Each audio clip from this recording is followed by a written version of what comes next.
Welcome to another episode of SportsVibe, episode 85 here with Shubham. Glad to have you back. I mean, I know we did our episode on a lot of things last time. I forgot exactly what, but a lot of NFL in there, some Giants talk, I think some NBA talk as well. But it was an NFL free agency episode. Now that I remember, yeah. Before the Russell. Was it before the Russell Wilson signing? We're just talking about the other moves that the team made. Yeah, it was just a lot of the trades going on, and before I think Right. we had a quarterback. Yeah, like A literally busy one day time. before. Yeah. Yeah. I mean, yeah, and I'm glad we got Russell Wilson, Jameis Winston, obviously as well.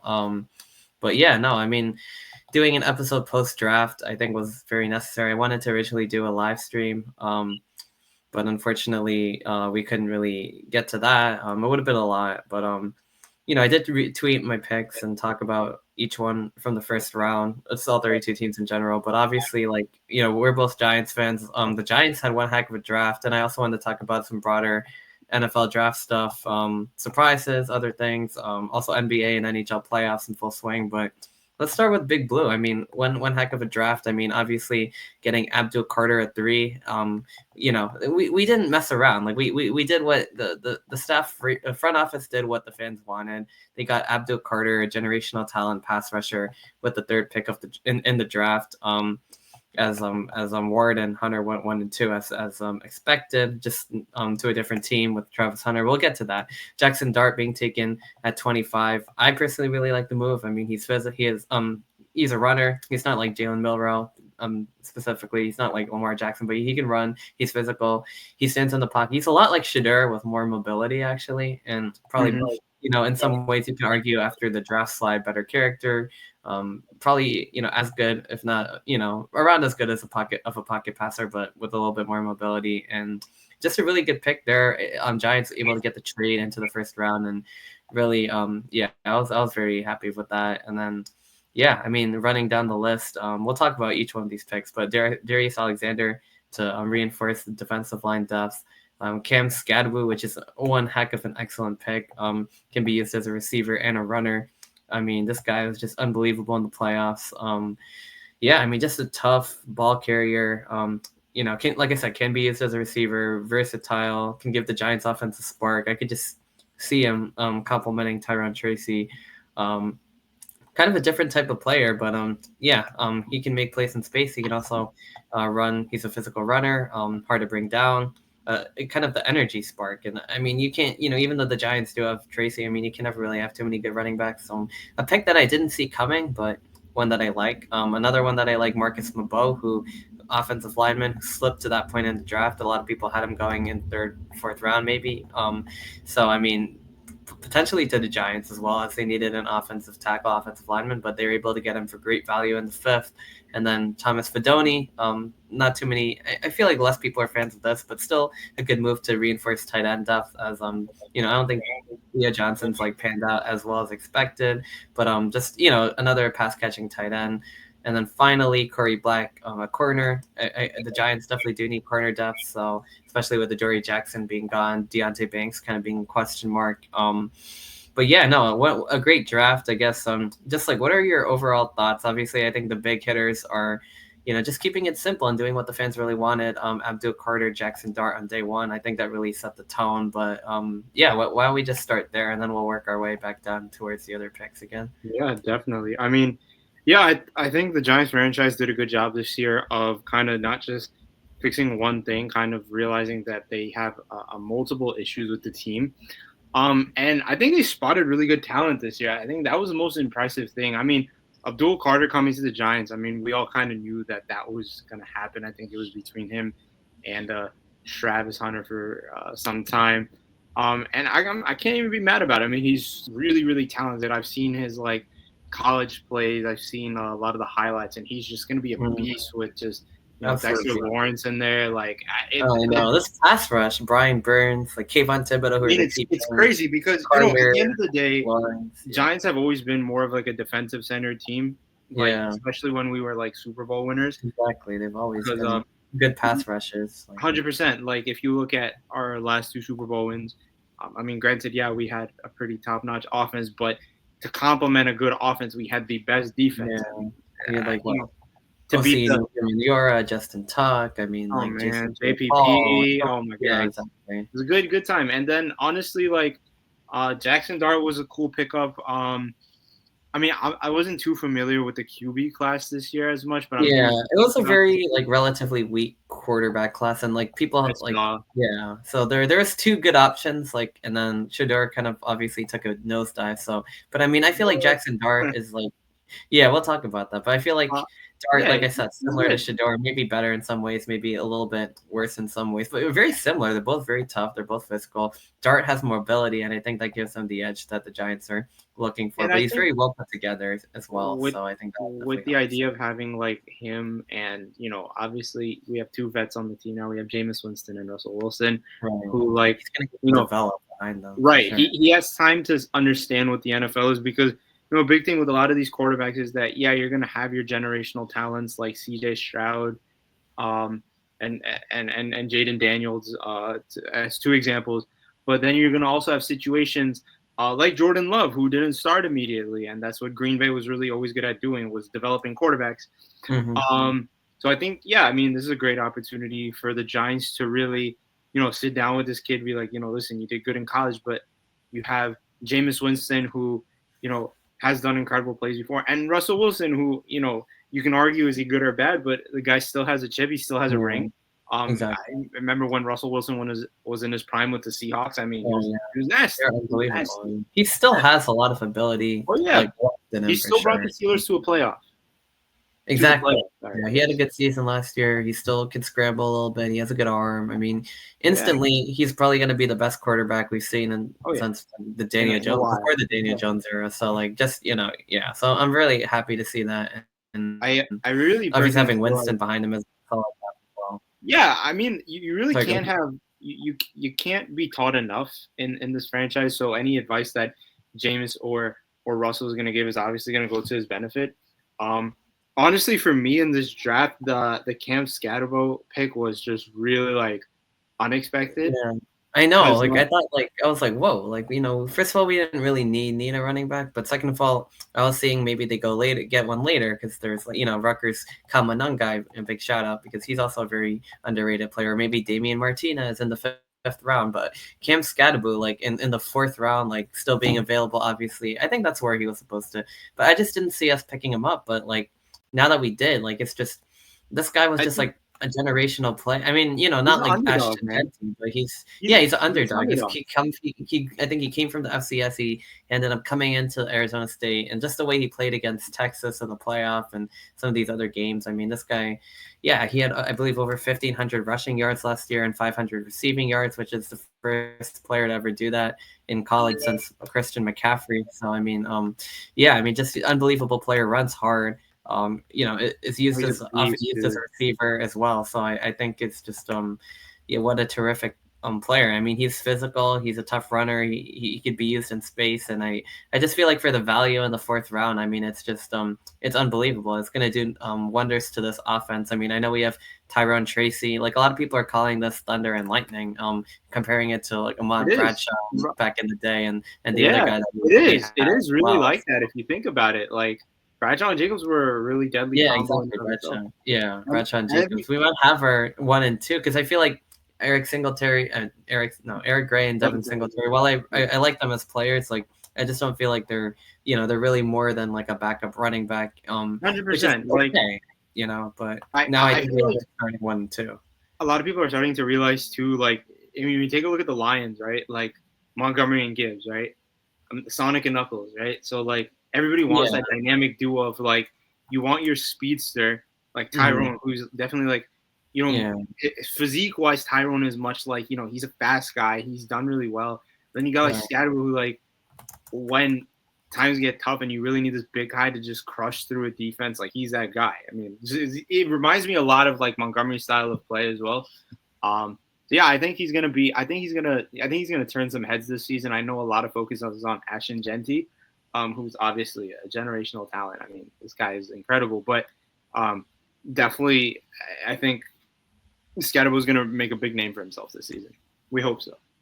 Absolutely, yeah. And I'm just reading a little bit about Tyrone Tracy, and and Kim Skattebo and being Thunder and Lightning, and it does sound kind of like that. I mean, like Jacobs cool. I mean, not Jacobs, but yeah, Skattebo is like kind of a bruiser, and he's he can kind of burst. He's kind of the Thunder. He's physical. He can burst through, and then Tyrone Tracy's kind of the speedster, and yeah. So I mean, and like I said, Skattebo can also be used as a receiver too, which is also very interesting actually. So yeah, I mean, I think that's Tracy's kind of like the speedster. He can kind of get through the hole, and then Skattebo can kind of power through, and also kind of be shifty a little bit and be used as a receiver. So there's like a lot of yeah, I mean, like I said, Skattebo's going to burst through, kind of show yardage. Tyrone Tracy, we've seen what he could do last year, being able to kind of burst through that hole, and very good rookie season, and we'll only see both of them develop. And yeah, like I said, I mean, I think Tracy and Singletary and Gray, they have a place in the backfield, but but I believe that we have our starting 1-2 punch, and I think the main other key is the offensive line. I think getting Mabo to fill up that last hole there. Bringing back a lot of the other starters. I think I mean, if they can all stay healthy. I mean, Andrew Thomas has been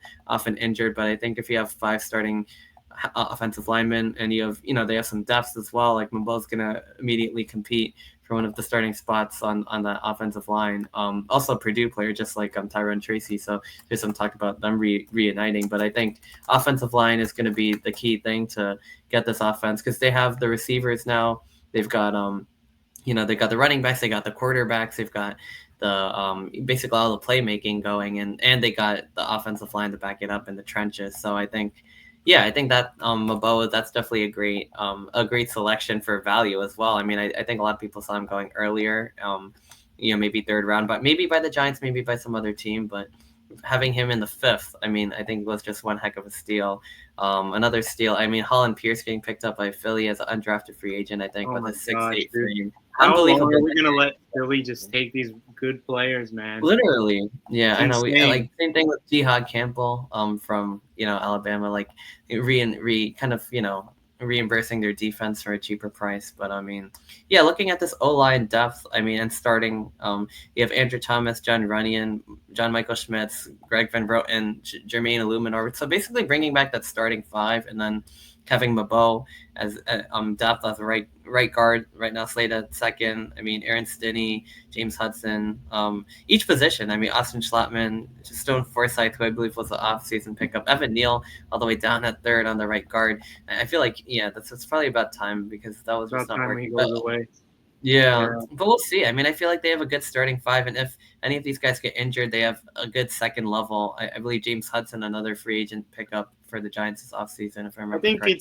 I think Giants finally have started their rebuilding phase. Like, I think they put together the good O-line now. I think they did. I really think if anybody had an exceptional draft, I think it was the Giants. I think they had the best draft because each one of these picks is good, and then we haven't even gotten to like Darius Alexander on defense. I mean, to behind, like, obviously everybody knows Dexter Lawrence, but he was injured last season. They didn't have much depth, but Jordan Riley, but like, you know what I mean? Now we got a player in college who was really good, and so yeah, I mean, like bolstering that position as well. Adding another good defensive tackle. So each one of these picks like really hit, and then even at tight end, like Thomas Fidoni, like so I just feel like they hit on every single one of these draft picks, and they kind of kept it simple in a way, but they also just, there's no misses. Like, I feel like a lot of times there's always a head scratcher in there, and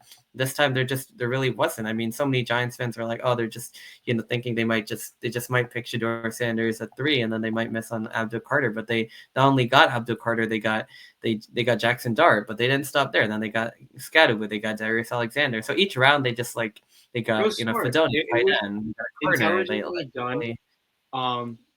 It was intelligently done, and you got to give credit to the GM and the coach, man. Like, they really put a good draft together this year. Not a lot of praise in recent years for those two, but like, I think they realize their job's kind of on the line right now this season. So they're like, all right, well, if we're gonna go out, we're gonna go out with the bang a little bit. Exactly. They did what they should. They probably did better than like anybody ever expected. Yeah, like anyone was like really expecting to hit on all of these picks. I mean, I think the only so pick in this entire thing is maybe Fedoni, because people say like his blocking maybe isn't that good, and I guess they have a deep tight end room. I mean, they have You I got don't Theo even know. Johnson. Yeah, Dia Johnson, Bellinger, who's been good for us. I I like mean, Bellinger Manhurst. personally. I think Me Bellinger is too. super talented. He's been our guy. Yeah, he's been one of the better He's a receiving tight ends beast. for us as well. And but we'll see. I mean, even if he does, like I feel like we do need like another option at tight end, because I feel like that's kind of been a thing. And Thea Johnson hasn't exactly, like, in year one didn't really pan out as well as I think fans were hoping. So we'll see. I feel like it's a good position to add, and it would have been nice if we maybe could get another receiver, like whether I know A a lot lot of of Giants fans talk wanted about Hunter trades. A lot of talk about trade. trades going on. We did make one good trade, but yeah, I mean, we'll see about. Yeah, I mean, receiver wise, like, I mean, it would have been nice, but at the same time, like, Malik Neighbors, Wandale Robinson, we kept everyone. We kept Darius Slayton, who people are mixed on, but I think he's a good number 2. Wandale in the slot. I mean, Wandale, I Jalen Hyatt, like. if they can get him involved as well. Malik Neighbors, of course, the big star. So I feel like they have quite a few different options right Let's off the not bat. forget another great pickup. I know he wasn't in the draft; he was in the trade class. But as Mhm. I always talk about the Javon Holland. Yeah, I safety. mean, like that was such a random thing too. I'm like, holy crap, we just got the best safety in the league. Right. Yeah. Exactly. Though this defense, like, it's incredible. I mean, they still have Raheem Nunez Roches on one defensive end. Chauncey Yeah. Golston, getting him from Dallas. What a big pickup that was. I mean, and then of course adding Darius Alexander behind Dexter Lawrence. I really like that move. And keeping Brian Birds, keeping Thibodeau, and then keeping Okera. I mean, all these guys right now are on the team still. Like, a lot of people thought there would be some cap casualties, but they kept everyone. And then Abdul Carter, they kept like I said, they kept Kayvon, and then Adebo. What a big addition that was to the corner room. Keeping obviously you have Drew Phillips, you have Deontay Banks, you have Javon Holland, Tyler Nubin. So this whole defense, top to bottom, now it could be very easily a top 5 defense in the league. Like, with this kind of a pass rush, this kind of a secondary. I mean, the defense is shored up. The offense now like looks very capable as well. So we'll see. I mean, this could be a team that might sneak into the playoffs, might at least be in the conversation. I mean, they're gonna bring some fun back to MetLife. Super Bowl bound. That's it, bro. This year's our year. Super Bowl. Yeah, maybe, but like, I mean, we're not gonna have another 3-win season. Like, I'll tell you that right now. No, 100%. This team is gonna win at least 7 games, maybe at even least 8 4. No, games. Yeah, at least 4, definitely. At least 4. I think I could see a little wild card sneaking for us this year. Maybe. I mean, this division is very tough because obviously, Philly is, that very good. They Philly lost a lot of players, but they did. They did. For me personally, Dallas never scared me. Dallas will never scare me. But Washington looks good too. Commanders, man, that team is nasty. They put protection around Daniels. They got Deebo Samuel for him. I mean, I feel like they're knocking on the door. They might be. I mean, yeah, like the Eagles did lose quite a bit in their defense. They got some draft picks, but we'll see. I mean, they have Saquon. Like, they'll be there in the conversation. They'll be there. They'll be in the conversation. Washington might be knocking on the door this year. I kind of hope so too. But we'll see about Washington went this year. I mean, exactly. They're only going to get better, and then we'll see if the Giants maybe make this a 3-team race. We'll see if fun. It reminds me a lot of this happened a few years ago, I believe. 2020. Yeah. 21?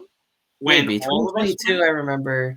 Yeah, like the year we made the playoffs, Philly, Dallas, and us made the playoffs. We were a wild card. Even Washington was not that far off. They won even like I think 8 games, or they're like just on the outside looking in. So I feel like this could be another year where those two are definitely in the conversation. We're probably knocking on the door, and then Dallas. I mean, like, I don't know what but they might be the team out. But I don't know. They usually find a way as well. So we'll see what happens with them. I mean, they had a bad season. I didn't really like their draft. I mean, like getting Tyler Booker when you need receiver depth. Like, I just thought that was a really bad move. Who was their first round pick? Like Tyler Book, offensive lineman, and they needed like receivers. Like, I just don't really understand. They really did need a receiver. That would have been that would have been good for them. That's interesting. Very interesting. Yeah, Jaden Blue from Texas could have been a good fit. Was a good idea. Yeah, I think they needed someone to go alongside. I'm gonna be real. You know what I really thought would happen? Dallas would get Jeanty. That's what I wanted. That would have been fun. It would have been fun, It would have been fun to see like Jeanty. He's like a rival player. Oh yeah, that would have been really fun to see. Jeanty versus like Skattebo twice a year. Dude, Jeanty, Skattebo. and Saquon. Saquon Barkley, yeah. That's Oh my crazy. God, man. Ashton Jeanty. But yeah, like now let's since we talked about the Giants and everything, let's kind of do what you're starting to do here, and let's talk about some of these other top picks in the draft. I mean, obviously, I think the big one was the trade between Cleveland and Jacksonville, and I don't think a lot of people thought that was coming. I feel like a lot of people thought the Browns were just penciled in at number 2. They were going to take either Abdul Carter or Travis Hunter, but they ended up trading back. Allowing the Jaguars to kind of trade in, get Travis Hunter, the two-way superstar receiver and corner, which they did need both, like help on both sides of the ball. And I think they got their guy there, and great move for them. The Browns getting Mason Graham on the D line. I really feel like the Browns needed offense. Like they were the worst offense in the league, but I know they got a good defensive tackle from Michigan, but I feel like they could have probably used like a player like Travis Hunter because they needed corner depth and receiver help too. So I thought that was maybe a miss in my opinion, but but then Ashton Jeanty going to the Raiders, I thought that was a great pick there. I think that's going to be such a good idea, especially with Josh Jacobs gone, and Pete Carroll's going to be a good coordinator. Obviously he likes to run the football. We saw with Marshawn Lynch, another Marshawn Lynch type player here, which with Jeanty, we saw what he did in college, just absolutely unable, like very difficult to tackle. Just has breakaway speed, but really physical. I mean, just pushes players off of him. I mean, he was ridiculous. I wanted him to win the Heisman, honestly, but I know Travis Hunter did deserve it, but Jeanty, just a great pick. Tyler Warren falling to the Colts, I think another one that I think Colston Loveland, like should not have been picked above him. I think Tyler Warren could do so many things. He could run, he could throw a little bit, he can be a tight end, he could be a receiver. Like the way they used him at Penn State. Yeah, I mean, falling to the Colts, just a do-it-all player. Some people are saying he's the top pass catcher, not named Travis Hunter. I mean, even as a tight end. So I feel like with his size, his physicality, I think he could have probably, he should have probably been picked by the Bears. But falling to the Colts, I think that was just an elite selection. And then some other fallers, Malachi Starks going to the Ravens. I feel like that was a very late pick. The Chiefs, I think, did the right thing. I mean, getting Josh Simmons to bolster their offensive line. I mean, they had offensive line problems. Exactly. In the Super Bowl against the Eagles, and the Eagles getting Jahad Campbell, that was a good move. But the Chiefs, getting Josh Simmons. I think they got someone in free agency as well, to bolster their O-line. For me, I keep thinking back to this draft, and I like a lot of these picks. I think Travis Hunter's really great in Jacksonville. I think he's going to do great things. Mm-hmm. For me, a crazy pick was that Browns pick, man. What's his name? Dylan Gabriel. Yeah, well, they picked Dylan Gabriel and Shedeur Sanders, and Shedeur Sanders at 144, which is now they have like a very interesting quarterback room because they have like 5 different quarterbacks on this roster. Kenny Pickett, Gabriel, Shedeur. Yeah. It's nuts. Like, I mean, they have 5. They still have Flacco. They have Gabriel, Pickett, Sanders, and Deshaun Watson, who is not going to basically. He's not going to anymore. Why do you think? Yeah. Like, I wanted to hear your opinion. Like, why do you think? Like, I know a lot of people are talking about humbling Shedeur and overhyped. Like, why do you think Browns made the decision to get Gabriel and Shedeur? What do you think? I don't know, honestly. That's a really good question because I really do like Joe Flacco. I think he's still probably going to be the starter or the stopgap, and then Kenny Pickett, obviously, the backup.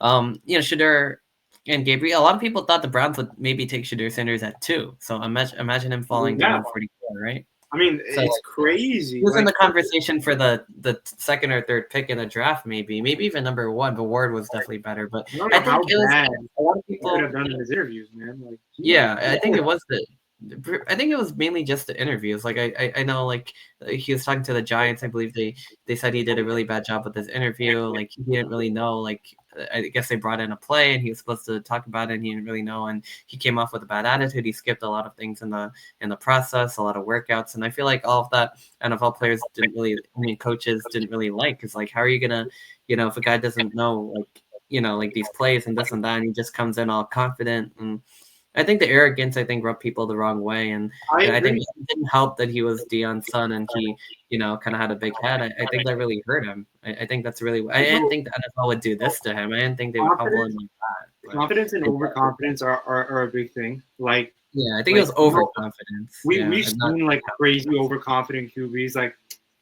anytime I think overconfident QB, when he started, I think of Baker Mayfield, because Baker Mayfield was this shit in college. He was brash, and like, if you look at Baker's career too, like, I mean, he didn't have this like huge career. Like, he did pretty bad. Like, his first couple of years. He had to like kind of make his way back. Now he kind of had a little bit of reality check, and he's killing it out. I love Baker Mayfield. I'm probably he's great with the Buccaneers, even with the Browns. Because he's gonna be on my fantasy team. I always love Baker. Yeah, he's a dog now. Like the way he's dog, dude. He's awesome. Yeah. But I think back to that point, like, like he has a face, Shedeur Sanders, like, and I get that, but at the end of the day, like you said, coaches and teams are looking for not only a guy who can talk the talk but can walk the walk, right? So naturally, you come in with all this confidence. If you're gonna come in with all this confidence, being like, "Yo, I'm the best," you need to prove that in your interviews too. Yeah, you can't just be lazy and be like, "Oh, this play, I just go here, there." We're not doing the workouts as you mentioned, because it really shows your commitment to the team, right? Because even if you don't particularly want to be a part of the team, like, let's say Shedeur didn't really want to be part of the Browns, right? You're still giving your all at these interviews because you don't know where you're going to end up, right? Ultimately. Yeah, you have no control over where they pick you. We all thought he was going to potentially be a Giant, because you remember that video that surfaced like months ago. He was throwing the ball to Malik in New York. Yeah, in New York. Yeah, a lot of people thought he was coming here, and the Giants did like the most workout of anyone. They had him for multiple workouts. They went to every game, and when he played in Colorado, they had an extra workout for him, like at the end. And they still decided, like, no, we're gonna pick Jaxson Dart over him. And I mean, I don't really know what bolstered that decision, but like, there is a bit of an issue with the, a lot of people are saying, oh, they just really wanted Jaxson Dart. Like, I think so, yeah. Ultimately, yeah. I mean, like you said, it could be just a thing. Like, who's willing to show that they want to be here, because it's a privilege to be a part of like the NFL, That's right? True. It's not a guarantee. Yeah. Just because you're Deion Sanders' son isn't a guarantee. But that being said, I think, and a lot of people are like, oh, I think this is his villain story now, his origin story. He's like, dude, nobody picked me for this many rounds. Watch, I'm gonna kill it. I think he's he has the talent. He definitely has the talent to do so. He's a great like I said, he's kind of like Dart in a lot of ways. He's tough. He's physical. He's not as mobile, which I think is another reason why he fell so far, because I feel like a lot of quarterbacks are mobile, and I feel like that. Now, yeah. I think that was the reason why like they were like, we don't want just a pure pocket passer. But I think the main thing was, his interviews, his lack of preparation, his overconfidence. I think that like NFL owners just really like took a firing line to that. And I didn't expect it to be that bad. I thought he might fall out of the first round. He might be picked in the second round. I did not expect Gabriel over him. Tyler Shuck. It was just ridiculous. Like, this guy is, and like Mel Kiper, I think, said it like best. Like, I mean, he has way like a lot of talent, and it's not like he's like Jalen Milroe where he needs to be like defined. Like, he has the talent, he's able to play, but it's just he just really rubbed people the wrong way, I think, with the overconfidence, and they gave him a humbling. And yeah, it could be a villain story, but I don't know. You know what I mean? Like, we'll see if he's able to come out, and I don't know. I mean, I wish him the best and everything. And the Browns is where quarterbacks kind of go to die, but we've seen Joe Flacco do well. Never know, man. We'll see. Shedeur Sanders could be the guy over there. In the future. I really like. Sorry, I really like Dylan Gabriel. Like, I really liked watching him in college and as well, and I feel like he could be good. I feel like a lot of times people overcomplicate it, and I feel like they Dylan Gabriel, Quinn Ewers, I feel like these are guys who could be solid in the NFL. Like, they might not have all the high-end talent, but some of these top guys, but I think I feel the same way about like Jalen Milroe too. Like, him too. Like, so much talent. A little 92nd pick for the Seahawks. 92nd pick, I believe. Something like that. I don't even remember. Yeah. Remind me again, what's the depth chart looking like for the Seahawks right now? Yeah, he is on the I I forget, who do they even have it? Well, they have Sam Darnold just joined their team. Right. That's what it was. I mean, yeah. I mean, okay. Here's everybody. They have Jaron Hall in the fourth. Who's Jaron Hall? They got Drew Lock, Darnold, and Jalen Milrow. I mean, Yeah, right. Wait, Drew Lock is back in Seattle, or like? No, that's pretty good. You know, put it this way, right? If he works under Sam Darnold, or potentially if he starts, you never know. I doubt it, because Sam Darnold is we saw last season is a very talented player. It's interesting that Locke is like back in Seattle, because he was there before he came to New York. It's so funny him being back, because you know I always recall to the day where like Locke was in, and I think that was the day we lost our number one draft spot, right? Oh, I know what it is. Yeah, I remember when they beat the Eagles in Seattle, and he was just like strutting his stuff, and I was just like, yeah, I love this guy. And then he came to the Giants, and he played so good in that game that we ended up losing or winning, and then we lost our spot. And I was just like, oh dang, like that's not great. But yeah. Yo, can you hear me now? Yeah, I think you like froze for a second. Oh, you're back. Okay. Yeah. But Drew Lock back in Seattle, Sam Darnold, Jalen Milrow. I think, he has a lot of refinement to do. He had fumbling issues, he had accuracy issues at college, and that's not great. And that's why I didn't really want him on the Giants, because like I was a little scared. Yeah, but I was a little scared that what if he doesn't? But at the same time, he has a very high end talent. Like he could develop. He could be like a Lamar Jackson type player. He has a deadly roster now. He has Jackson Smith. He has Cooper Kupp, who joined the Seahawks, and then I think Scantling now is their three. Cooper Kupp. Kupp, Scantling. Oh my goodness. That's a dead. I don't think not a lot of people are talking about the Seahawks, man. That's a pretty scary roster. Yeah, I mean that's true. I mean the Seahawks, the Rams, the West is going to be like a good division. The Rams got stuff like Stafford back, and they got Nakua. Yeah, I mean the Seahawks team looks really good with Kupp and Darnold and all these guys and Kenneth Walker. Yeah, like I think we were mentioning this on the last episode that we did too. Like Seattle's going to be good. Yeah, I mean, anything else from the draft that really like caught your eye, I guess, or like before we maybe shift over to some other topics? Or I mean, I think I kind of got through everything that I wanted to talk about, but I think that was like the quarterback thing. Yeah, I mean, maybe some, I don't know, like if you follow like Rutgers, like some Rutgers players like Kamanunga going to the Bears, I think that's a great pickup. I think they were expected to pick a running back a lot earlier in the draft, because I think they need one. I don't even know they have DeAndre Swift, right, or something like that. I'm sorry, who? Oh, Kamanunga, like the running back. He got picked in like the 7th round, I believe. But I believe a lot of people thought the Bears were gonna pick one earlier, so they ended up picking him. Bears are doing a lot of like, I don't know. Bears had a pretty interesting like overall development of their team, because if I'm not mistaken, prior to the draft, they picked up a lot of like O linemen, right? Yeah, they did actually. They got Joe Tooney from the Chiefs to at the left guard spot. That was the main one, I think, to protect Caleb Williams' blind side. And then they still have DJ Moore, Odunze, Luther Burden. That was a good a draft pick. That's a very good receiver right there. And then DeAndre Swift, Rashawn Johnson, and then Manungai right now in the 3rd spot. I wanted to talk about the Rutgers guys. Keontae Hamilton being drafted to the Texans. I think that's a good move. Good value pick. Longer Beam going to the Ravens at corner. He was very good for us. A lot of undrafted guys as well. Armand Membu going to the Jets, number back to round 1. Tet McMillan going to the Panthers. I think a lot of people thought they'd go defense, but they get one of the best receivers in the draft. Great pick. They needed it. I really like that receiver. They did. Finding his stride again, and clearly we saw at the end of that season, when you protect the kid, he can throw. And they have Adam Thielen, and now they have Legette, and now they have McMillan. So it's looking like a pretty decent roster they got. Yeah, and then Calvin Banks going to the Saints. That was interesting with them passing on Shedeur. The Steelers passing on Shedeur. Bears getting Loveland. Jalen Walker going to Atlanta. Walter Nolan going to Arizona. I really liked him a lot. And then Seahawks getting Zabel, the offensive lineman. Buccaneers getting Emeka Ibuka at receiver.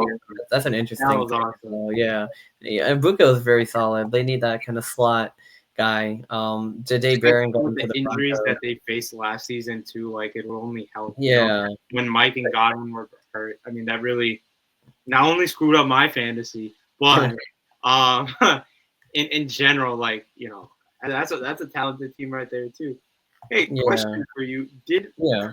I think I missed this part? Did the Steelers pick up anybody like incredible? Because I mean, they got Derek Harmon, the defensive tackle out of Oregon, and a lot of people thought that was the pick where they were either going to get Shedeur Sanders or Jaxson Dart, and nobody knows who's playing quarterback over there because Aaron Rodgers still hasn't signed. I don't know what he's planning on doing, but I hope it works out for them. That's all I'm gonna say. But I think I with that kind of decision in the draft, I think they know something's in the works with I Rodgers. think so because they wouldn't pass on like both of those guys without knowing, and that's also a tough situation having one of them start right away. So I think they have an idea that Aaron Rodgers is coming eventually. Yeah, 100%, man. I mean, like clearly if you pass up on any of these picks, I mean, you have Mason Rudolph. I mean, you don't really have a quarterback right now. No, they need somebody in the agency. Yeah. So let's see. I think they have something in the works. I think so. I think he wants to go to Pittsburgh, and he's just taking a sweet time. And I'm glad the Giants decided to get Russell Wilson. Starting to kind of I want to digress for 1 second because I saw a very interesting post that I forgot to send you, and it's completely digress. And we're gonna go back to this. Somebody posted that Jordan Pickens to the Giants. Jordan Pickens wants to be, or something about Giants are in talks of trying to trade for George Pickens. Oh, George Pickens, a receiver? Yes. Yeah, I just saw like Cowboys as well, a potential landing spot. That's very interesting. If we can get a player like that to go along with Malik Neighbors, like wow, oh my goodness, like I feel like scary, dude. Giants are looking kind of scary, man. I mean, literally, this has been such a good offseason. I mean, Shane and Dable are cooking, and they are doing great. Dude, it's about time. It's about time. It's about damn time. I'm happy. This is so happiest I've been as a Giants fan, and maybe since at least the 2022 season, which was at least since we've made the playoffs, is the happiest I've been. Oh, easily getting Russ, this draft, Carter, Dart. I mean, they read like they did exactly what I want them to do, and I feel like there's so many times when they just don't they don't listen to the fans. They just make their own decisions. They're all bad. And this time they didn't do that. So. They weirdly like listened to the fans and didn't at the same time. They were like, "We hear what you want. This is what we're gonna do to build that," and they did. Yeah, really the best of the best situation. Like I think we talked about last episode that I was on. Like, I really want Flacco on the Giants. Right.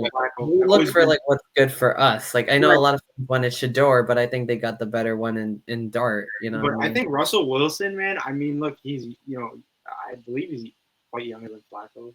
A little bit. He's like 37 or something. But I think he still has this like game-winning mindset. And I think that's what they saw with him and the Steelers too. So kudos. I mean, I really hope he's well in the Giants. Yeah. I think Carter, a lot of fans wanted for sure. They want to spend a first rounder on Shedeur Sanders or even Jaxson Dart or like that early. But they got not only got Carter, they got Dart. They got kind of, I guess, their guy of the future who they can develop under their two quarterbacks. And I just don't think it gets better than that. Like, I mean, obviously, I guess in an ideal world, maybe they get the number 1 pick and get Kim Ward. But, like, the Titans are not going to get rid of it. And I think they did one better by getting Carter and Dart and then getting Skattebo, getting Mabo. Like, I mean, getting, Darius. I'm really kind of glad we didn't have, like, the first or second pick because I think we would have probably been forced to pick a quarterback there, and we wouldn't have been able to get the player like Carter, which I feel like is going to be generational.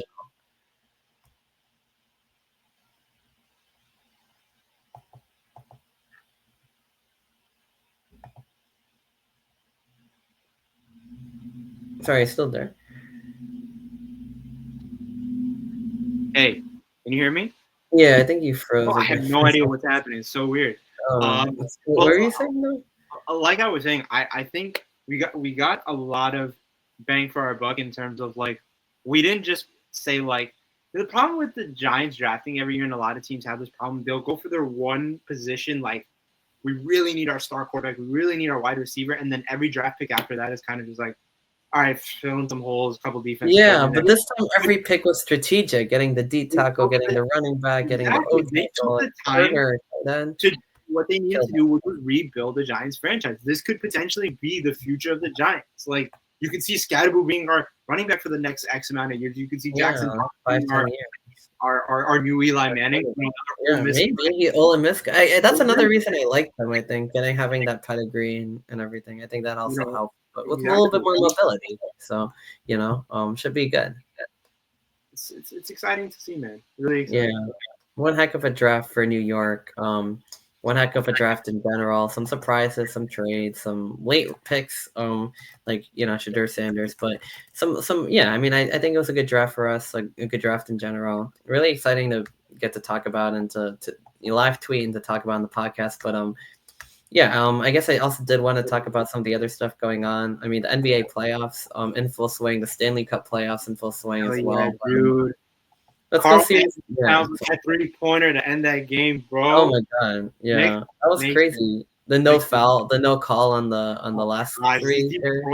These Pistons fans, like, oh, they didn't call a foul. Calm down. You're not supposed to win based on a foul. You're supposed to win to score points. All right. So see, if the Knicks did that, if the Knicks did what the Pistons did, everybody would be like, yo, shut up, like, bro, like, what do you mean? Foul? I know, yeah. But they're just trying to nitpick. So it's kind of like, Jalen Clutch Brunson, man, best freaking player.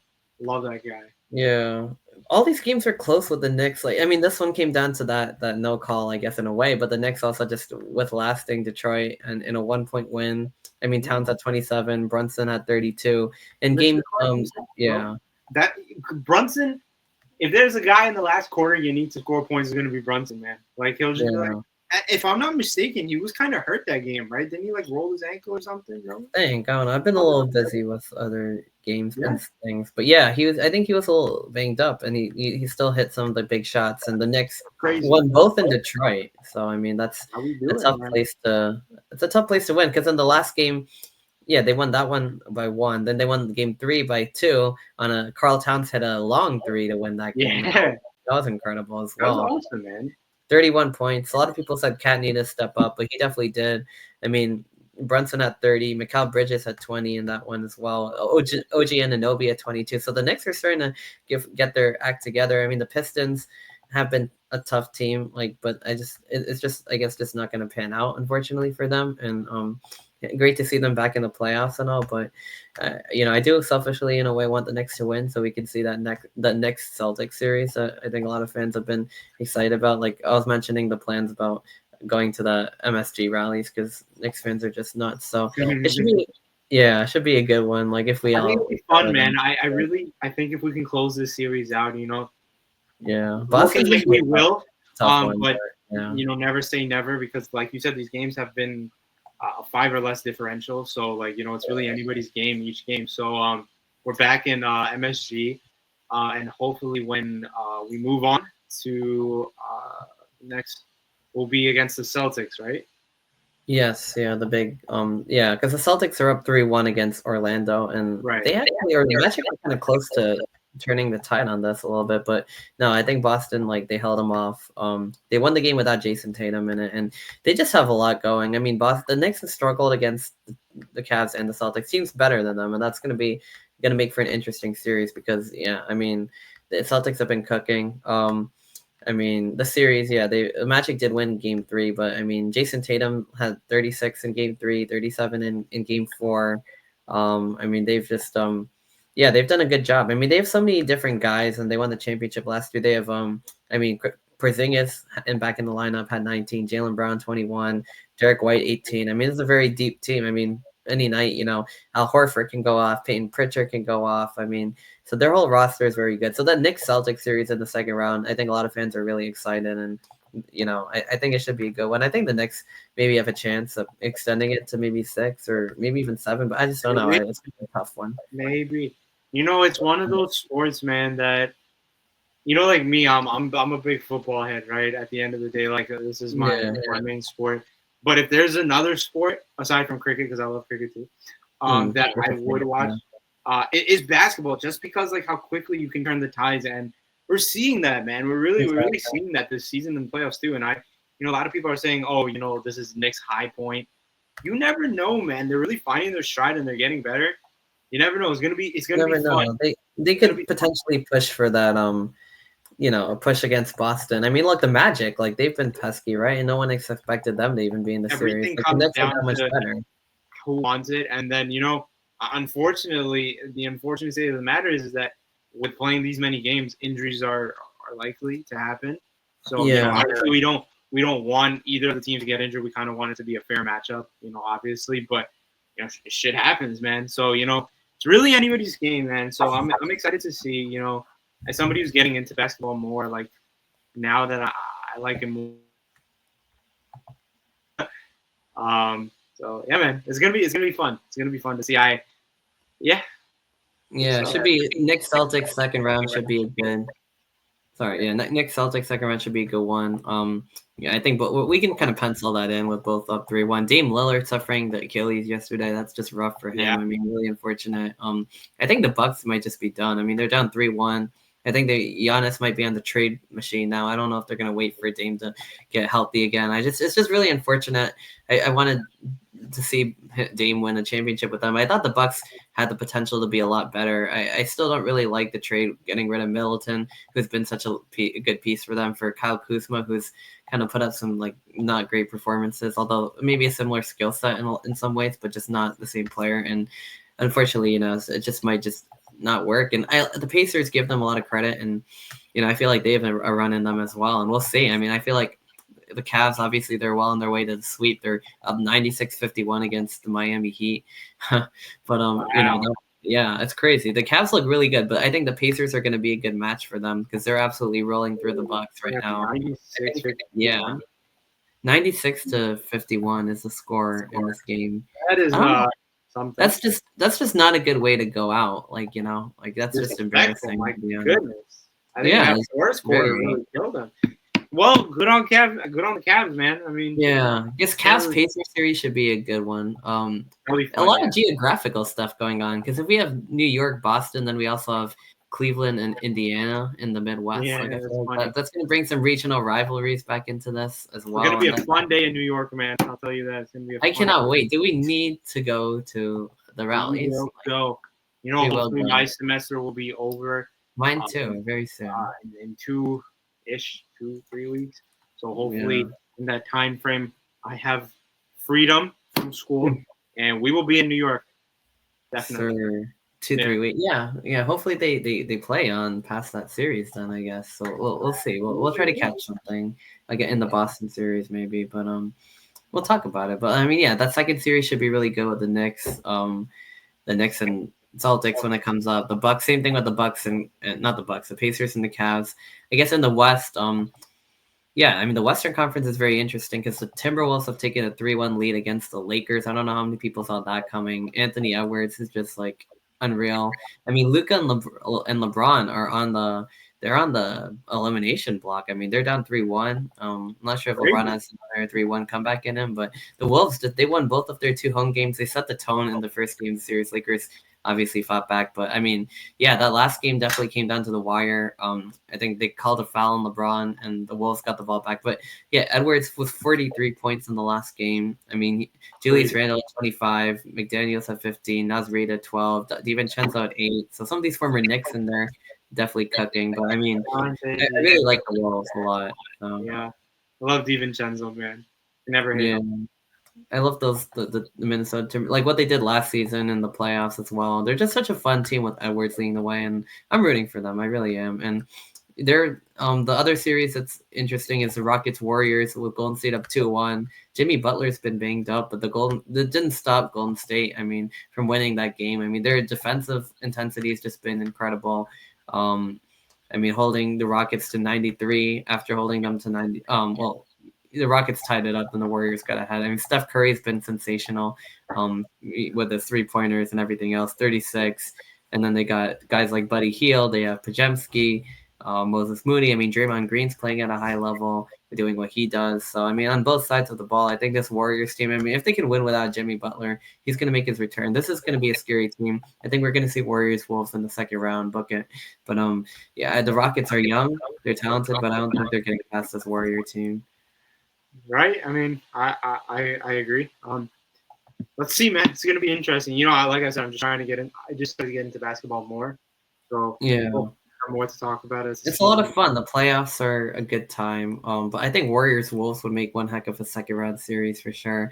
And then the other one, yeah, and then the other series in the NBA, Thunder Grizzlies. I mean, well, the Thunder got the sweep. Also the Nuggets and Clippers. That series has just been insane. Like every game's gone down to the wire. Game 4, the Nuggets had a big lead. The Clippers came back, and then the Nuggets had a game-winning dunk by Aaron Gordon.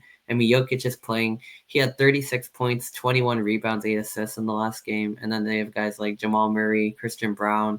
I mean, the Nuggets are good. The Clippers are as good as they've been a long time because they have a healthy James Harden, Kawhi Leonard. And as much as I haven't really liked James Harden, I do want to see that talent break through at least a little bit. But I know they're going to be up against the Sledgehammer in Oklahoma City, who just swept the Grizzlies. And that series was very weird because I mean, the game 1 was such a big blowout, but then each time like the Grizzlies got closer and closer. But then they even game 3 where they had a big lead, they weren't able to pull it off. So Oklahoma with like a weird sweep where like each game got closer, but they still got through in 4. But yeah, so they're going to be tough. I think a lot of people are saying they're going to be the team to come out of the West this year.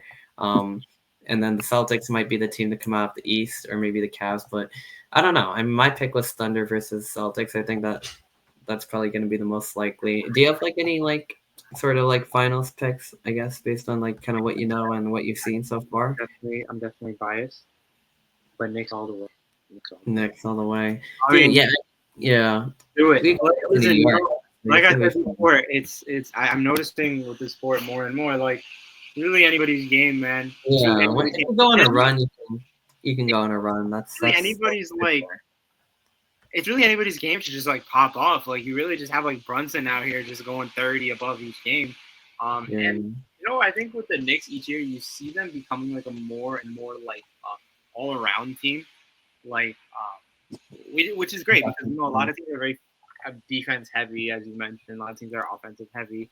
But I think Knicks are a pretty like offensive team in general. But like I like to see a mix of everything too. So let's see, man. I'm biased, so I'm gonna say Knicks all the way. All right. I like that pick. New York. I don't know. I feel like they're going to be up against it when they play the Celtics and like maybe the Cavs. But let's see. I'll tell you what. I do think that the Knicks are going to be very competitive in this series against Boston. I feel like people don't really see like it. A CAD situation. It's definitely not going to be this big blowout. Yeah, I don't think it will be either. I think they're gonna because look how hard the Magic are fighting. Like they could have had the series tied 2-2. I mean, the Knicks are just they're that much better, and I feel like they're going to catch the Celtics sleeping just a little bit, and I feel like they're going to be in the series. And that'll be good.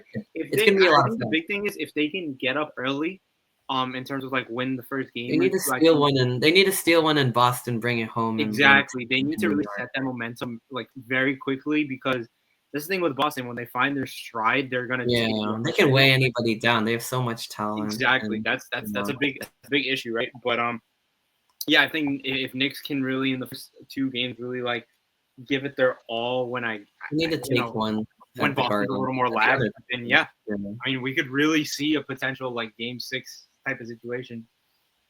For sure. Back in even if it's 2-2, they're tied up. I could see that becoming a series if it's 2-2, and then now like one team has to win 2. I feel like the Knicks maybe in that case also would have a chance. Like it doesn't necessarily have to be like one or it doesn't.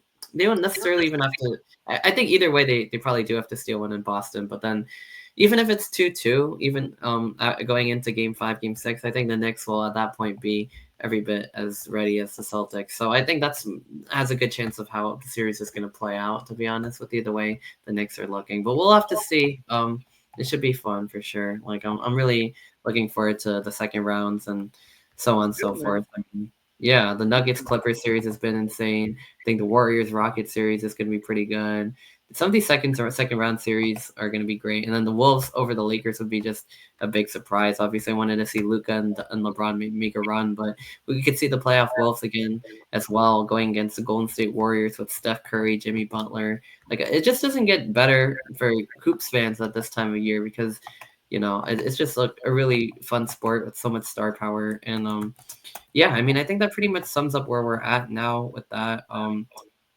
So I guess before I sign off, like I did want to do a little bit of the same concept with like hockey. So I don't know if you want to like stick around for that or not. Yeah, but All right, we could just well, I mean, I'm obviously a Devils fan. I went to the game 3 on Friday, my sister. How So was that was a that? How really was that? insane. It went to double overtime, but the Devils pulled it out with an overtime winning goal, and the place went nuts. And it was just really fun. Fans are passionate.